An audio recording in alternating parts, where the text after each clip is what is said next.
Welcome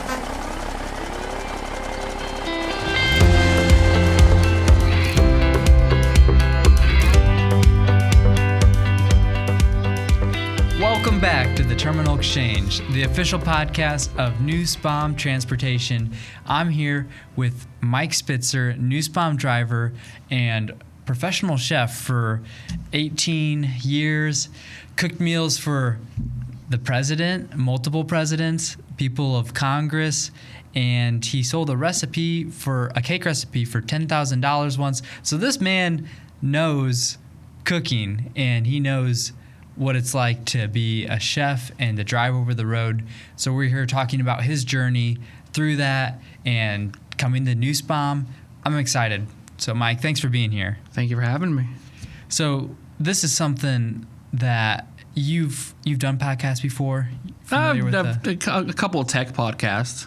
Okay. Yeah. Did I get your bio right? You were a chef. I was a chef for about 18 years. Yeah.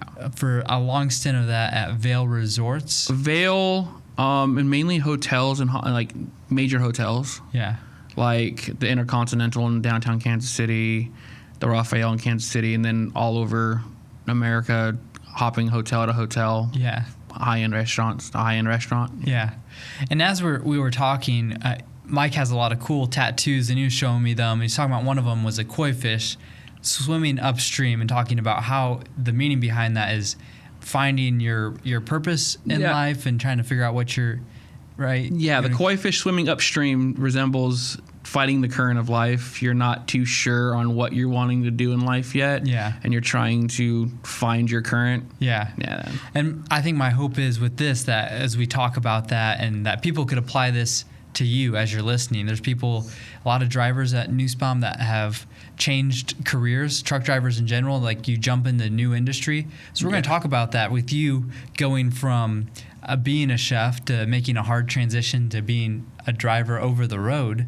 Yeah. And what that was like. So before we do that, let's do some icebreakers. I have the chef little game to play. Oh, yeah. It's called or bleh. All right, you ready? Let's go. First one, ranch on pizza. I love ranch on pizza. That's a good one. Okay.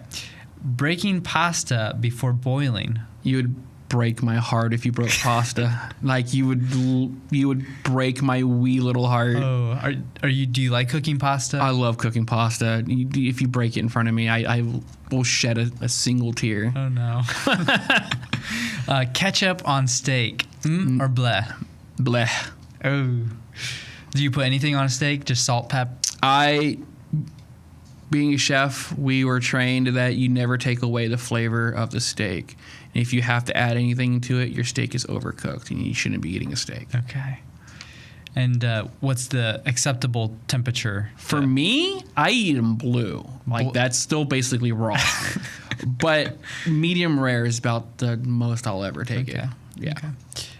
Powdered Parmesan or fresh? It depends. Depends on the situation. Okay. Sometimes the powdered. If I'm eating some like my mama made spaghetti at home, like childhood style, I want the powdered Kraft Parmesan. Right. That's what I grew up on. Yeah. But if I'm paying a lot of money, I want the fresh. The real stuff. Yeah. Okay. And I think you've already answered this. The well done steak. Is this or bleh? That is bleh. But my wife, she loves a well done steak. A little crunchy.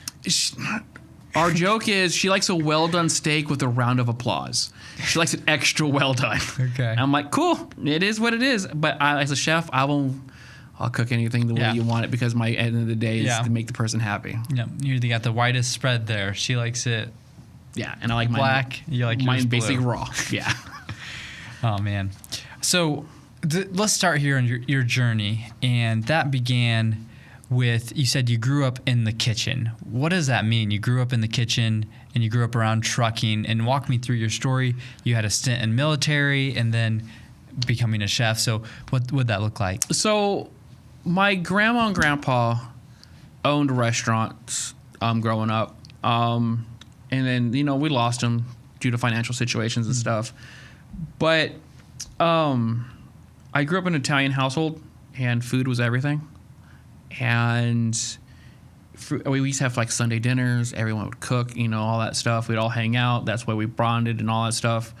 So I ended up falling in love with cooking because my grandma, I call Nana, would tell me that a man that can't cook is a useless man. And every man should know how to cook, not just for himself, but for his wife, for his kids, because it's not always the woman's job to take care of all that. And you can't live off a microwave the rest of your life. So this is true. I always had that mentality, and she started teaching me to cook when I was, I would say 6, 7 years old. She taught me how. My first thing I ever made was mashed potatoes because she made me in charge for like Thanksgiving dinner, and then it kind of just grew from there and went up.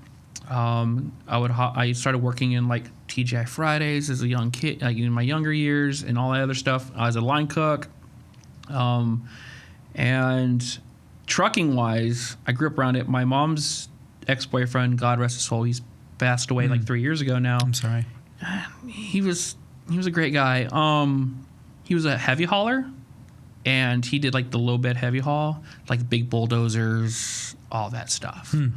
And that's where I literally learned to drive a truck, was in a stub nose Peterbilt that had the twin gears. So I had the 2 sticks. And that's where I literally fell in love with trucking with Joe. And he taught you. Yeah, he taught me. He's taking me to work every Saturday with him. And we would go to this was California. We'd go to like Folsom, Pennsylvania, Folsom, Placerville, down to San Francisco, hauling like oversized bulldozers down the highway. And the looks that you'd get from people going down the highway of like, here comes this big, giant, multi-million-dollar bulldozer on the back of a truck. Yeah. And you're literally going with pilot cars and everything like that. So I literally fell in love with trucking then. And then life took its course, and I fell into hard times as a troubled youth and got offered a deal to go in the military and went in the military. And this is the Army? The Army. On the Army. Went to Iraq for 9 months. Came home, went to Afghanistan for a year and a half. And then transitioned out after that. And did you start cooking in the military? Were you doing cooking in the military? I started cooking before, like in my youth and stuff like that. I was always cooking, and then in the military, I would still cook for people. Yeah. But the joke would be like cook military style. Like I would use like burners and stuff like that we can get, and I became like the chef of like my barracks and all that stuff. And then when I got out, I was missing that structure from the military. Right. So I went to culinary school, graduated top of my class. Wow. So let's stop for a second. And so coming out of the military, you were missing that structure, and then was it an obvious decision to go into culinary? Did that make sense to you? It wasn't. At first, I was going to try tech. I was going to try like computers and stuff like that because I'm really good at that. But then, like, I noticed I was really missing the structure. Like, I thrive off structure, knowing day in and day out what I'm going to be doing. I even do that here at Nussbaum, like poor Crystal. But I missed it, and then my grandma was alive at the time, and we talked, and she said, "Why don't you go back to cooking? You like cooking?" Because I was having a hard time finding my place after the military, and I was like, "Cool." So I went to Le Cordon Bleu, literally graduated top of my class, started teaching normal day people how to cook while I was in culinary school because I was really good at it. Right. Was that you said you went to Cordon Bleu? Is that in New York? San Francisco. Okay, cool.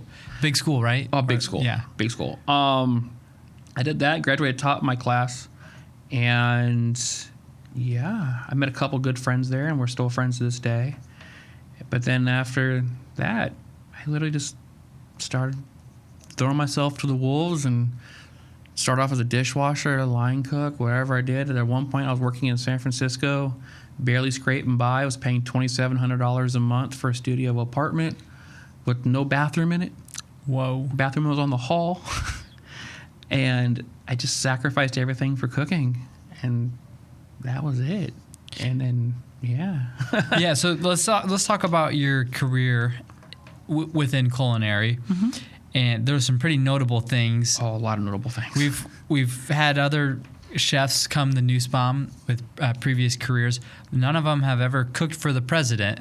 Oh, yeah. So talk to me. Who were the different people that you served in your time in culinary? So my time in culinary, who have I cooked for? I've cooked for all of the Senate. I've cooked for all of Congress. I cooked for the Obama family. By all of Congress, what do you mean? Every House of Representative member, like everyone in Congress. Isn't that like a lot of people? 100 and something, 180 or it's like 180 some people, something like that. Same thing for the Senate. I've cooked for like the Obama family. Movie stars. I've cooked for like Mel Gibson. Is there any like special protection if you're cooking for like the president? Obama? Yeah, president. Oh yeah. Is there like a taste tester? Secret Service is that watching you at every time. Yeah. Secret Service members stand at the end of the line and watch everything you do. Sure. Wherever your hands are going, if you're going to the bathroom, there's a Secret Service member walking like right behind you. Wow. Like you can't go to the bathroom with the door closed. It has to be open. Really? Yeah. They watch every little thing you do because you're cooking for the president. Right. Yeah. He's a high political figure and he's not liked by many. Yeah. So it's nerve wracking. They check your ID every day. You're pat down every day. Yeah. They check your knife rolls, your bags, all that stuff. They pre-check all the food, all that stuff. Did you cook for multiple presidents? I cooked for Obama came through, and then when Obama was there, the Clinton family came through. Then I cooked for Arnold Schwarzenegger when he was a governor. That was entertaining. Did you ever get to meet him, Arnold? No. I know you don't ever get to meet them. You never ever get to meet them. Sure. You know who you're cooking for because I tell you who you're cooking for. Because you're like, why is this guy in a suit staring at me? And you're like, well, it's the president. And you're like, that makes a lot of sense. You never get to meet him. It's security. It's a security thing. And most of the time when they were there, they were kind of like on a vacation / conference meeting / situation. So you can't be touching anything. And I don't know if we've mentioned this yet. So this was Vail Resorts. Is what most of this cooking was through. Yeah. Vail Resorts and then Delaware North when they used to own Yosemite National Park. They don't own Yosemite National Park anymore. Yeah. So then a lot of these people, retreats, conferences, venues like that, important meetings, etc. So Arnold Schwarzenegger, what did he order? Arnold ordered salmon, like well done salmon. I was like, okay, that's disgusting, but you're paying for it, not me. And then like a rice pilaf. That was literally it, like the most bland thing I've ever done in my life. And I'm like, you know what? He's a bodybuilder that still eats like a bodybuilder. Like I can't be mad about it. But I've had some weird requests. I have had some, really. Yeah. What type of stuff? Let's think. I've had someone that wanted me to cook a steak without cutting it, half well done, half rare. I want you to explain how you can do that one to me. I had to tell a Congress member, no, I could not do that. Because they wanted to share the steak with their wife, but they didn't want me to cut it because it loses flavor. And I was like, I can't cook half of it well done and half of it rare. That's scientifically impossible. Well, you couldn't at least try to bend the laws of physics and nature? No, that's not gonna happen. I know my skill level, and I'm not a wizard. When you're doing this, is it you amongst several other chefs working? How does that all work together? So when that happens, they take all the best chefs of the resort and all that stuff, and they pick them, and that's who cooks. So they know that everyone's getting high quality, and all of us specialized in certain things. Like we had a baker. Her name is Jenny. She did really well. She's like chocolatier style, and then like I did mainly pastas and Italian style food and like Latin. Sure. Food. Yeah. And my other friend did like steaks and barbecue and all that stuff, and then I had a friend did soups and sauces, but mainly mine was Latin food and Italian food. I specialize in like pastas and Mexican food. Yeah. Do you make the pasta? I make pasta from scratch. You got cut to it by hand if you're a professional. Yeah. If they're paying a lot of money, they're not getting boxed noodles. And do you have to prepare that like the day before? So noodles are always noodles. Best way to explain it, depending on the noodle, you never prepare it the day before. You just got to get it dry enough to cook, right? So pasta was normally made maybe like 4 hours, 5 hours before service, because you don't want it too dry, but yet you don't want it too much moisture. So you just let it hang out for 4 hours, and then you just kind of make it as it came through. Yeah, that's really cool. What's the most memorable meal that you made for a celebrity, or mention the president, or... So the most memorable meal I've ever made in my entire career for anybody notable, I cooked for some rich CEO out of Mexico City. Don't ask me to pronounce his name, but he wanted me to do, I don't know if you ever, it's like scientific food, right? So I had to make edible paper and foam. Everything on the plate had to be edible besides the plate itself. So everything, the decoration. So I made like a foie gras foam. So I put foie gras, which is goose liver, and I made it into a foam. Like, it looked like bubble bath. Whoa. Like a cloud. I did that with a roasted bone marrow. So, like, you took a beef bone and you cut it in the middle, and then you roast that off, and that's the meal with that. Then I made carrots or roots, vegetables into like flowers and stuff. He wanted it over the top, and I'm like, you're paying for it, dude. Whatever. So I made root vegetables into like flowers and different birds and animals. I literally sat there with a paring knife and like would cut it out. And that was the meal. And I remember him paying, I think it was like $800 a plate.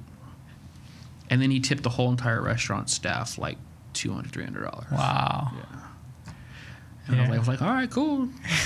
I'm just going to roll with it. But I've never made anything like that. Yeah. I had to call some friends on like, how do I make foam out of goose liver? It's not my thing. So I called one of my friends who that's like his specialty, that he loves that stuff. And I was like, cool, man. Like, tell me how to do it. And he told me, and I was like, that's a lot of work. And he goes, yeah, it's a lot of work, but it comes out cool. And I was like, okay, man, let's roll with it. So how much time goes into a meal like that? I prepared that one for 3 days. Whoa. Yeah. Yeah. For one dinner, I had to prepare that for 3 days. Yeah. Three or four of us worked on it. Yeah. That's really cool to see the end product come out. I'm like, this is really awesome to see. Yeah, he was just a guy with a lot of money that wanted something fancy. Sure. And then that was common. And these are different places around the world. So part of your job at Vail was a traveling chef. You would travel to different places specifically for these events, or how often would you travel? So I would travel every 5 months. Okay. So I'd work in a resort for 5 months, and they'd be like, cool, season's coming to an end. Now you got to go to, you're going to take a month off, because the whole 5 months that I was there, I didn't have a day off. I'd have one day off to like wash clothes, do what I got to do, grocery shop for myself, which I just ate at work. And then, so for 5 months you work, you get a full 30 days off, and then they tell you, hey, you're going to this resort. Cool, you got to open this resort. And you go out before anyone else gets there, before anyone's hired any staff. You talk with the executive chef there all the time, or whatever, or the food and beverage director. You come up with the menu and the goal for the season and stuff like that. And then you go, and then it just rinse, repeat. So you go to like ski resorts for the winter. Sure. You go to like mountain resorts during the summer, and you kind of just hop back and forth. And Vail owns like 90% of their ski resorts in the world. Yep. And so I've been to like Amsterdam. I've been to like all over Canada, all over Central America, all over Europe, all over Asia, Australia. 'Cause they own everything. I'm like, well, I didn't know this. Yeah. Yeah. So it was something. It was entertaining. You probably didn't imagine yourself. Never imagined myself doing that. How was the lifestyle when getting into that? Hectic. Yeah. You live in employee housing, so Vail will pay for your rent. They pay for all that stuff, and that's cool. Not mad about it, but your family can't stay with you. If you have kids, they can't come. And you had a family at the time. Had a son. Yeah. Yeah. And I couldn't have him. And that's literally was the reason that I left working for Vail was because of my son. Sure. Yeah, that's tough. So tell me about those meals that you've had across the world. You've had great food from the people around you, but then also the different countries. So what were some of those? So Mexico City, the street food in Mexico City. It's the first place I ever had lengua tacos. Tongue tacos. First place, made by some lady that was making tortillas from scratch to order right there in front of you. I didn't know what I ordered. I had a friend there that told me to order lengua. I didn't know what lengua was at the time. And it probably was one of the best things I've ever eaten in my entire life, which really kicked off my love for Latin food. Yeah. Yeah. I freaking love Mexican food so much, like real Mexican food. Street tacos. I will never turn down a taco, like never. Or elotes, Mexican street corn. I will never turn it down. I am all for the birria. I'm all for the carne asada. Oh God, so good. Now I want to order tacos. Yeah, I'm feeling tacos. There's actually I ordered some really good tacos one time I was here. What was from DoorDash. I couldn't remember. Tony's? I couldn't tell you. I can remember the place. Okay. When the person called me, told me they're out of something, they couldn't barely speak English, and I was like, "Cool, I know my tacos are about to be really good." That's awesome. All right. Well, before we move on, there's still a couple questions I have about your culinary experience. So, is there any dish that you refuse to make? Ooh. Oh yeah, there's a couple. There is a couple. So as funny as this sounds, if you don't let me bake macaroni and cheese, I will not make it. I refuse to make it. You have to let me bake the macaroni and cheese, or I will not touch it. And I won't cook horse. I respect that. I've literally had an order for horse before, and I was like, I'm not doing this. I'm not doing this. It's like, what do you do? It just feels weird. It just Can you buy horse? Like, Yeah. is that something on the market? And in Quebec and Canada, it's a delicacy in Quebec. Yeah. It's actually really greasy. It's disgusting. Yeah. I wouldn't want to eat it. No. It's pretty good. It's pretty grody. Yeah. I'm not a fan of it. Yeah. And pulling some life lessons from what you've done, I wanted to ask, what's one of the biggest lessons you learned from cooking for a president or some of these high-profile people? I'm sure there's some stress that goes into this, some thinking on the spot, some creativity. What's a lesson that we could take home from this about what you learned from cooking for the president? When you're feeling overwhelmed, always take time to stop, breathe, and think, because as soon as you start getting too caught up in emotions and being stressed out, it's when most problems and errors happen. And you'll make the situation a lot worse if you don't step back, recompose yourself, and try to get your head around the situation. Understand there's going to be things that are out of your control that you just gotta try to push through. Sure. Yeah. When they're like, turn this into goose liver. Yeah, it give you some weird. You're like, you know what? I can give it a shot. Well, you know what? At the end of the day, you tried, and that's all that can matter. You're going to fail. You're going to stumble a lot, right? And it's okay to fail. In the culinary world, we failed all the time, and at the end of the day, it's okay to fail. You just got to accept it. Learn from your failures. Yeah. Yeah. Do you feel like the culinary school prepared you for a lot of what you got into? I had some great culinary school chefs that taught me into it, but a lot of it came on the fly. Yeah. Having to actually step in a kitchen and fail. Yeah. And just get in the dirt and just learn on the fly. Sure. Yeah. And then so you spent time at Vail Resorts and a couple other places too. Is that right? Yeah, Delaware North, and then I traveled around to like IHG hotels and stuff like that. Yeah, IHG owns like Marriott's and stuff like that. Yeah. Okay. And what were the time frames on some of that stuff? So before coming to Nussbaum, I worked like maybe like a year or two before coming to Nussbaum. I worked at the Raphael Hotel in Kansas City, which is a very high-end hotel. And then I worked at Intercontinental in Kansas City before coming to Nussbaum. But then I also worked for Amazon at the same time. Well, that was a story. As a chef? No, as a delivery driver. Cool. That's great. Yeah, I realized there was not enough money in the culinary. Yeah, room, right. I was at work all the time. Yeah, and I was missing out my family. Yeah, so. you were missing out with your family, seeing your son. And that was the main motivator for coming into trucking. So what's the best personal dish that you can make? Best personal dish I can make for myself. I say, hey, cook me a meal, and you'll be like, this is the best one I can do. Okay, so believe it or not, it's not out of my forte. Is I make a really good shrimp etouffee. Really, really good Creole shrimp etouffee. A lot of spice, a lot of seasoning. You just gotta like Creole food. If you don't like Creole food, you're not gonna like it. But I've had that almost on every menu that I've ever put out, and it's always been one of my top sellers. You help define the menu? When I worked in restaurants, yeah. Yeah. When I worked in restaurants, my menus 99.9% of the time were my ideas, my recipes, my concepts, and if it didn't sell, we took it off, replaced it. And like I said, that's why it's okay to fail. Sometimes you put things out there, people don't like it, you're like, okay, that doesn't work. So the chef special, that's you. You never call it the chef special, because the chef special, if you believe it or not, you go to a restaurant, you go to order the chef special, like chef special is meatloaf sandwiches or whatever, right? That's usually the meatloaf from the day before that didn't sell that they're cutting up and repurposing it so they can make money back. Or you walk in there and get like hamburger soup. It's all the stuff from like the ground beef stuff from the day before that they couldn't sell that they make hamburger soup out of. That's what a chef special is for. It's to repurpose whatever they didn't sell to make more money. Wow, you're just busting the restaurant industry right now.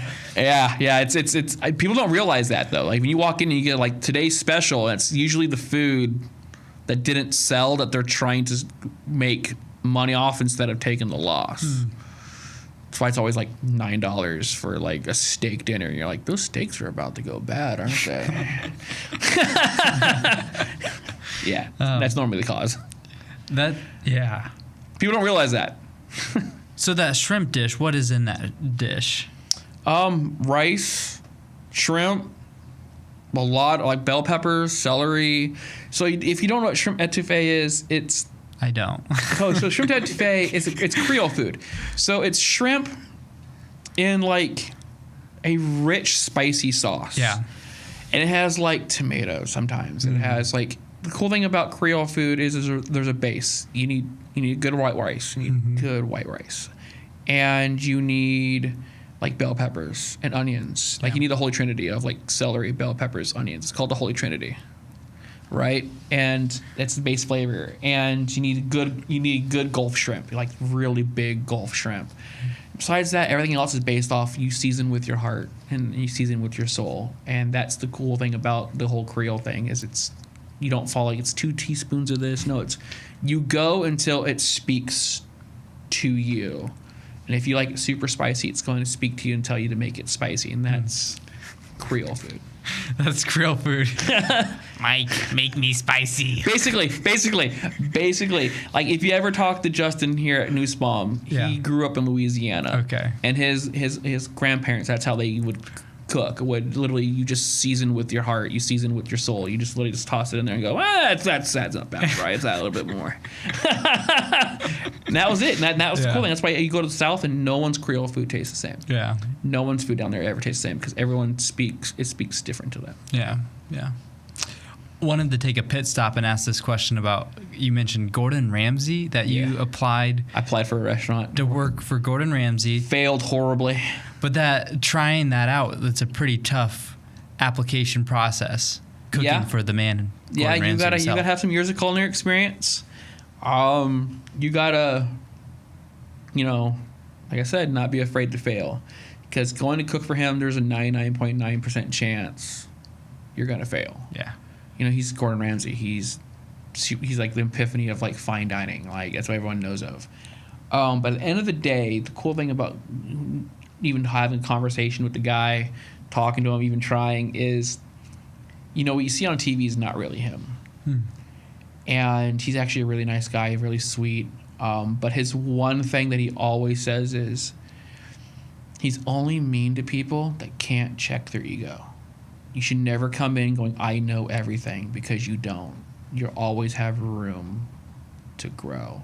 And he's mean to people that refuse to have that mindset. And if you walk in with like, I'm the best, I know everything, no one's better than me, he's going to try to knock you down a few pegs and make you realize you don't know everything. But if you walk in with an open mind and a willingness to learn, he's the nicest guy in the world. So what was the process like cooking for Gordon Ramsay? Like, we try out? Phone interview first. You send some concept recipes, menus over. Then they fly you out. And you're there for like 2 or 3 days, and they show you the kitchen, they tell you all this stuff. You don't get to tell them what to order or nothing. They just kind of show you the area you're gonna be cooking in, and then they tell you, hey, you're cooking for, like I said, 8 people. You're like, who? I'm like, I don't know, just 8 people, and that's all you're cooking for. You can cook for 3, you can cook for 2, you can cook for 1. It's never the same. And you're like, well, it's 8 people today. Okay, who am I cooking for? Any allergies? And then they'll give you a list of allergies, if there is any. Most of the time, there's not. And they're like, cool, have fun. And they just walk away. And you're in there by yourself. Is their kitchen pretty nice? Oh, it's gorgeous. You have everything you could possibly dream of. You have sous vides, you have roasters, you have like double-decker ovens, you have like 14-eye burners, you flat tops, you have French tops. You probably don't know what a French top is. No. That's hard to explain. Basically, if you have these big metal plates, and there's a direct flame underneath it, and that's the direct heat, but you can also take it and put it over to the side and still get heat, and that's how you control your heat. There's no knobs to control high or low. You get it hot, and then you move the pan around. It's like old French style. Like, go watch the old movie Ratatouille. Go watch the movie Ratatouille, right? And you see the top that he's cooking on. Not the Pixar one? You can watch the Pixar one. It is. And then you watch a movie around. It's called Old French Top. And it's an old school cooktop. It's like the original flat top grill. Okay. And that's how you move things around. So, like, you want to keep something warm, you move it over here to the side or whatever. And yeah, it's cool. It's how I usually make my like demi-glace and stuff like that. So it sounds like really intimidating. You're cooking for Gordon himself and his wife. Kids, family members, his executives. You don't know who. You're literally just cooking for 8 people, 6 people, 5 people. That's all they tell you. And any allergies, and you're just like, have fun. Yeah. Because they want to see how you deal under pressure, how creative you can be. Because, people like, while you're cooking for Gordon today, they're going to like really focus on that. They don't want that. They want you to just know that every meal you're going to put out needs to be high end. Yeah. And that's all they care about. They don't care if you're cooking for someone's 12-year-old kid. It still needs to be as if you're cooking for Gordon himself. Yeah. Did he give you feedback in person? The feedback I got was, like, that's where it comes down to, like, slow down. You could tell that I was nervous. You could tell that I was scared. He goes, that's the mentality of, like, failing is it's okay to fail. You can fail. And those are probably that's why I always carry that with me, because I literally had someone, like, with his reputation telling me that it's cool. It is what it is. You tried, and that's all that matters. You gave it a try. And that's, at the end of the day, that speaks volumes on the person you are. Is if long as you're willing to try and face fear in the face, even if you might fail, speaks volumes on the type of person you are. Yeah. That's cool. Last thing before we move on. So you mentioned a $10,000 cake recipe. Yeah. So walk me through. You're actually pretty creative about making your own recipes, and you've sold a couple recipes. So what's that look like, making your own recipes that are very valuable? Apparently someone thought that they would Ego boosting. It makes you feel really, really good about yourself and kind of push yourself to do better. You're like, well, if I can make $10,000 off this one, how can I make $15,000? Yeah. How can I make $20,000? So what was the recipe for? It was a cake. It was a mimosa cake, a yellow mimosa cake with a citrus buttercream frosting and sugar pearls filled with mimosa gel. Yeah. Wow.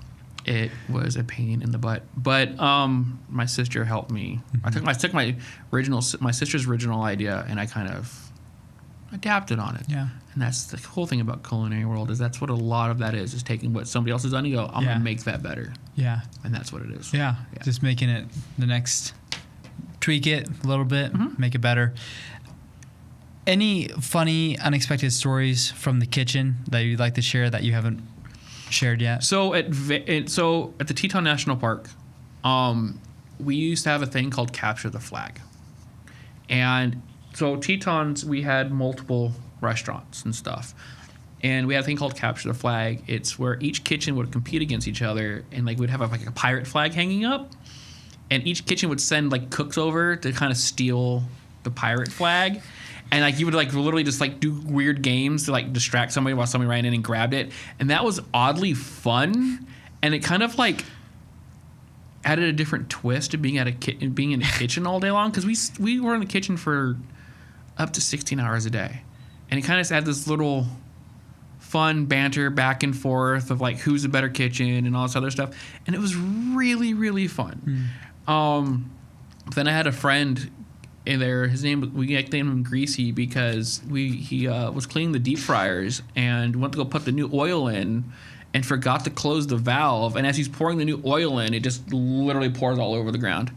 So his nickname became Greasy. Oh no! What an awful nickname. It's an awful, but he embraced it. Okay. Because like I said, it's okay to fail, and he was like, "That was a failure. That was a blunder." Hey. And he's like, he embraced it, and to this day, we literally still call him Greasy. That's amazing. I'm glad he can laugh at it, because that's a great lesson to learn. To be able to take stuff and just laugh at it. Mistakes are going to happen. You should always be able to laugh at yourself. Don't be afraid of those mistakes. Yeah. You should always be able to laugh at yourself, because at the end of the day, you're your biggest critic. And if you're hard on yourself and you're too hard on yourself, you're going to stand in your own way. And if you fail and you're like, well, I can't do this no more. No, you just brush yourself off and get up, laugh about it, learn from it, and keep moving forward. The Capture the Flag in the kitchen is fun too. It was fun, super fun. We get creative on how to capture the flag. Yeah. So, as a home cook for myself, what would you say? What's the one tip every home cook should know? Patience. Never rush it. Always take your time. And difference between cooking and baking is precision. Cooking, like if you're cooking a regular meal, you can grow from a mistake. So you add too much garlic, too much whatever, you can actually turn that into something else. But the main goal is to take your time. Do not rush it. That's how you burn things. That's how you hurt yourself. That's how you mess up recipes. You skip steps, stuff like that. Yeah, good. So then, going from serving presidents and Congress to hauling freight, you said it was something that you grew up around it. What sparked that change to make that transition? Mainly your son? Family. My wife missed me a lot when I was in the kitchen. I wasn't home a lot. I wasn't making a lot of money, and I was always in a negative mood. I was always stressed out because I never felt like I was doing enough. And then my wife told me about this thing called KC Great Jobs in Kansas City, where the owners of the Kansas City Royals will pay for you to go to school. And they paid for me to get my CDL. And I never thought I was going to end up in this field. And then I failed a couple times. Like I said, just go ahead and fail. I worked at Warner, and I ended up getting fired from Warner. And then I worked for Mom and Pop, and I didn't like that one very much. But now I'm here, and I'm oddly flourishing very well. I'm really good at what I do. And it's because I take a lot of the stuff that I've learned. Yeah. What are some of those skills that you've learned in the kitchen that help you on the road? Being neat and organized. Time management. Before we started this, I told you I've never been late to an appointment. And that's because time management. I'm never like always in a rush, like, oh my God, gotta go. It's all right, cool. This is my appointment. I need to do this much. I figure out my marks on how far I need to get to make sure I make my appointment. Because at the end of the day, I know in the back of my mind, we are nothing but a service to these shippers and receivers. We are the middleman. We're the liaison. And Nussbaum's reputation rides on us drivers to make sure we make our appointments on time, that we're professional, that we're courteous. punctual and all that stuff. So I keep that in the back of my mind. Yeah. So I plan my whole entire route down to like where I need to stop, what time I need to wake up, what time I need, all this stuff. And that's time management is a huge thing that I brought. And being super organized in my truck. If you literally got in my truck right now, my truck's super clean, super organized. Everything has its place, so nothing feels cluttered and overwhelming. Yeah. And that's a huge...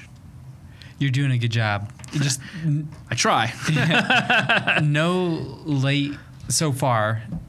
Yeah. No late deliveries. That's great. All been on time. And you've been a platinum driver since you've started here. I've been here for a minute now, and I've had a 700 scorecard the whole entire time I've been here. Yeah.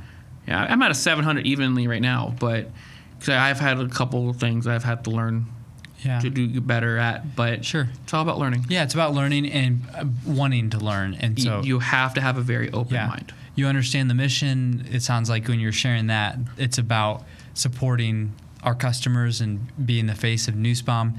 You are what makes this happen. So that's really cool. It seems like you get that. What was the hardest part about switching from being a chef to being over the road? Most challenging piece to that? Missing my family. That was a huge thing. Like I know I make more money now, but I don't have the opportunity to go home at the end of the night. Yeah. And that was the hugest change. Here in trucking now. Yeah, in trucking. You're home every 2 weeks. I'm home every 2 weeks. Yeah. I'm home 3 days out of the month. And missing my family is probably the hardest thing. 'Cause and when I was a chef, I was tired, but I got to go home and like see my wife and hug her and tell her I love her and all this other stuff. But right now it's literally a phone call or a text message. Yeah. But at the end of the day, I know what I'm doing is for them. So that's why I do it. Yeah. That's cool. I mean, you've been running really hard, 3,000 miles a week. And I try to get there. Like highest one is almost 3,600 miles in a week. Yeah. I went to Portland, Oregon in like 2.5 days, and then from Portland, Oregon, back all the way to Iowa in another 2.5 days, and then I still had time on my clock, and I ran even more. Yeah. Yeah, and which is great, and I hope that you're able to find more time to maybe get that home time down a little. I mean, get it down to once a week or something eventually here. That'd be. I like being out for 2 weeks. You like being out? I just miss my family at times. Sure, I get that. There's a struggle there, so thanks for sharing that. That's yeah. So what's cooking on the road look like for you? So in my truck, I have an air fryer, I have a roaster, I have a pot, I have a crock pot, I have an electric skillet, and on the road, so I've made everything from jambalaya on the road. I've made fried chicken on the road. I've made steak and eggs on the road. Best thing ever with like Justin, when me and him were team driving for my birthday 1 year at a truck stop on the catwalk of our truck. I made seared steak, roasted red potatoes, Cajun corn, and a chocolate cake.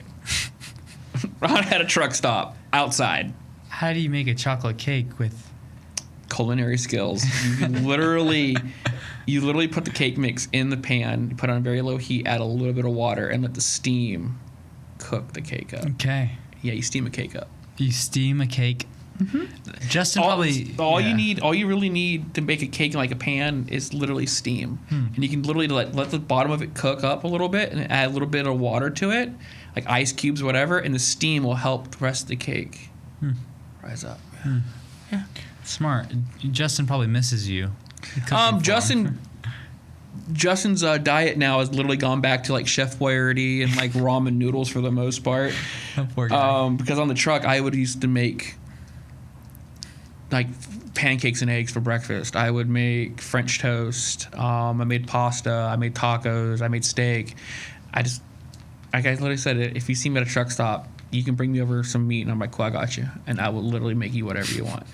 I was at a truck stop in Wyoming, and I sat outside on my truck, and I literally would just cook for drivers in the truck stop. Like I rather give them a scratch made meal instead of them walking inside and getting a Hardee's Right. cheeseburger Yeah, right. or a hot dog or something like that. Let me make you something that's healthier for you, like not super healthy, but better than eating that processed hot dog or that, burger from like Hardee's or McDonald's. Yeah. So what's the best kitchen appliance for cooking? So there's a couple. At home, I love our Ninja air fryer. It's phenomenal. It's perfect. A KitchenAid mixer. I always need a KitchenAid mixer. I don't care what anyone says. I need my KitchenAid mixer.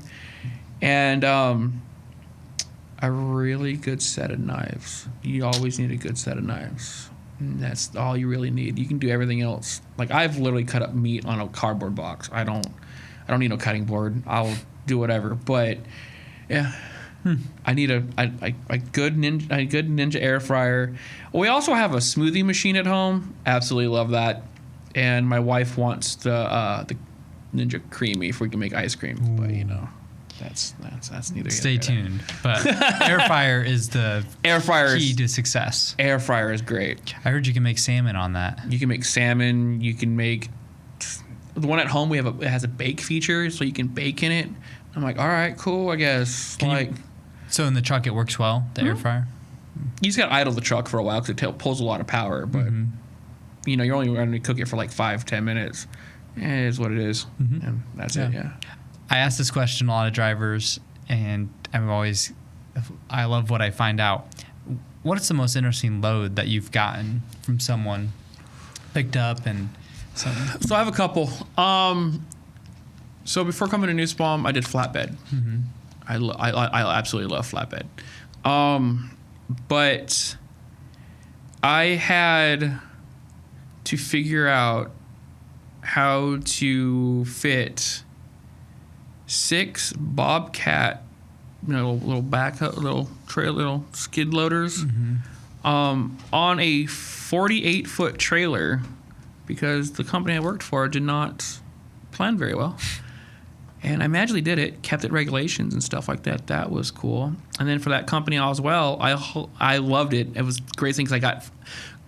Both these are 2 free things. I hauled 43,000 pounds of Girl Scout cookies.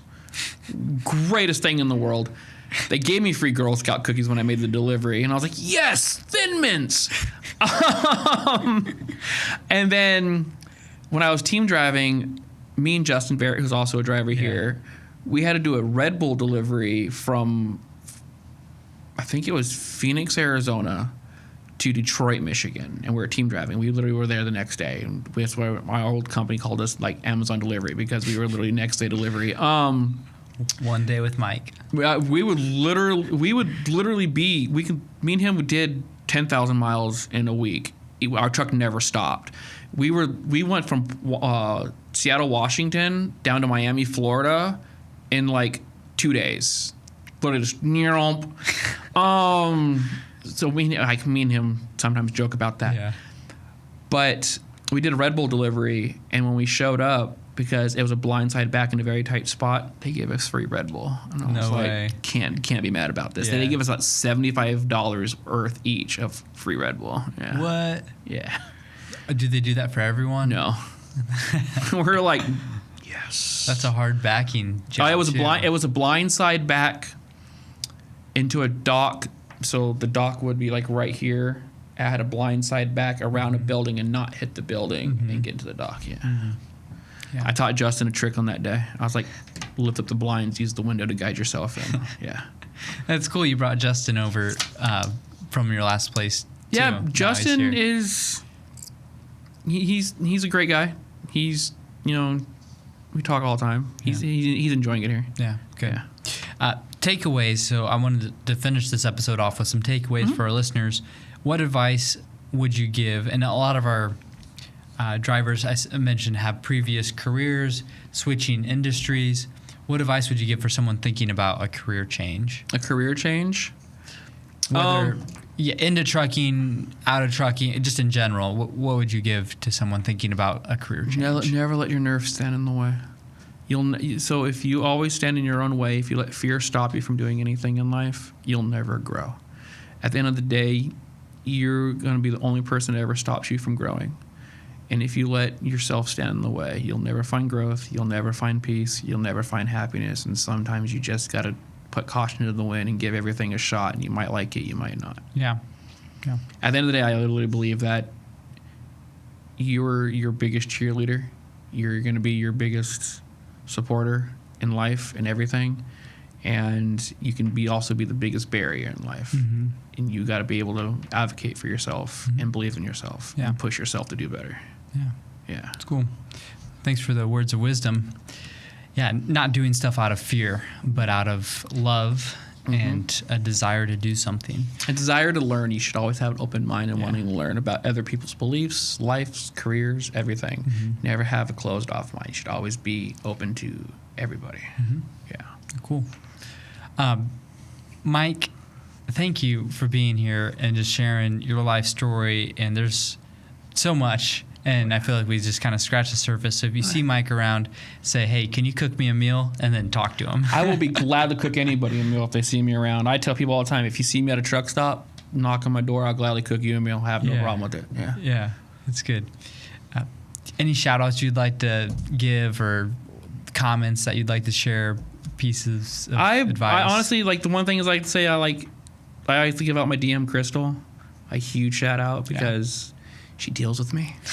I blow her phone up a lot about appointments and, like, where's my next load, all this other stuff. Justin, he's learning a lot, and we always have jokes in the road. And just mainly, like, right here from Nussbaum would be Crystal, my DM. Like, she's been great, and she's been, like, a huge supporter of me getting, doing well. So, yeah. No, that's really cool. Yeah. Besides that, that's it. Yeah. Well, from your story, that I learned that we should not be afraid to fail, to try stuff. Don't worry about the failure or be paralyzed with fear and thinking about transitions and try something new, and maybe you'll cook for the president too. You should always try something new. You should always open your horizons to things new in life, and that's how you truly experience life. You have to break the norm. You can't always live in your normal situation. You have to break out of it every once in a while if you really want to experience life. Yeah, that's cool. And that's how you got your start. That's how I got my start in everything. Skateboarding as a kid, everything. I literally just said, you know what, I want to try it, and just threw caution in the wind. And if I failed, well, I realized I failed and picked myself up, brushed myself off, and moved on. Yep. It's cool. Well, thanks for being here. Thank you to Daniel doing our audio and video. Thank you to our listeners for tuning in. We got lots of great content coming up. So stay tuned and stay purpose-driven and own it every moment. Hi everyone, this is CJ from Recruiting at Nussbaum, and I'd love to answer any questions you have about driving with us. Give us a call at 309-268-1199 or visit nussbaumjobs.com. Talk to you soon. You've been listening to Terminal Exchange, the official podcast of Nussbaum Transportation. If you're enjoying our content, please leave us a review. Your reviews help us spread the word about these important topics and invite more people into the conversation. You can rate and review us on your podcast app or visit us online at terminalexchange.org. New episodes arrive every other Tuesday, so be sure to subscribe wherever you get your podcasts. You can also follow Nussbaum on your favorite social media platforms and be the first to know when new episodes are released. Thanks for listening. Until next time, own every moment and stay purpose-driven.